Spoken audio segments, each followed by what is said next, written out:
The most humiliating thing that ever happened to me was when sagging your pants first became popular back in the 90s. And I didn't know that in order to do this safely, you needed to use a belt.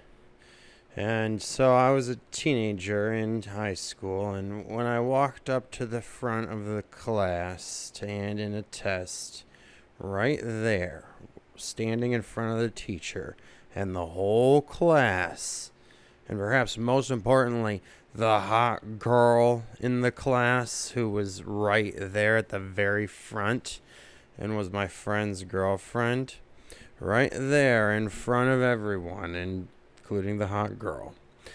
My pants fell right down because I was sagging too much without a belt. They fell down, and I bent over and snatched them up as quickly as I possibly could, literally just as they hit the ground. And ironically, it was that motion that actually made me visible, right? Because as I stooped to pick them up, that is when I was noticed by the hot girl. And perhaps the teacher, too. The only two people who saw me were the women sitting directly in front of and behind me. And the only one of them I cared about and who could see the whole entire thing was the hot girl. The only one who I cared about the opinion of.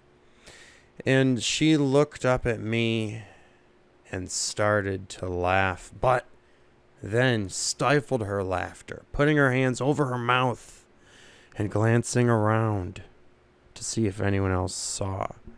And I too glanced around. Everyone else's eyes were still glued to their tests. Thank God. I turned around and looked at the teacher. I think she saw, but whether she had or not, she didn't seem, fazed by it. So I looked back to the hot girl, and our eyes locked. She understood the power she had. I could see it. The power she had to burst out laughing and, basically turn me into a laughing stock of the class. She recognized that power. I saw that look of recognition in her eyes as she glanced around and saw that she was the only one who had seen what happened. All right, but luckily, that look of recognition didn't come with any sort of look of malice, because luckily, she was part of my social circle.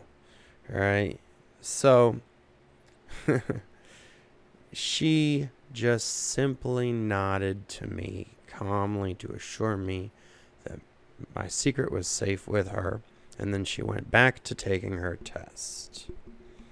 All right, that look she gave me of assuredness, that nod of, you're cool, it's okay, I got this, don't worry. It was so reassuring, especially because it was coming from the hot girl in the class. All right, but she was a girl, a hot high schooler, so, would she keep my secret?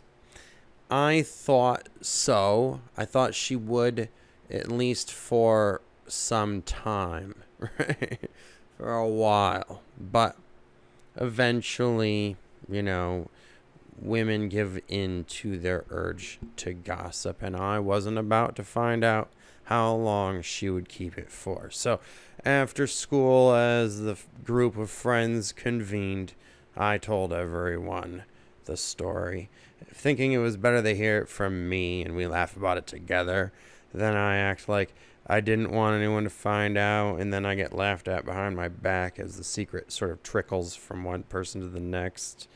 As these things will do, especially if it's a girl keeping the secret. They'll either tell their boyfriend or their best friend or both, who will then go on to do the same, and then it just cascades from there. And soon everyone will know about it, and within days you'll become a laughing stock of the school.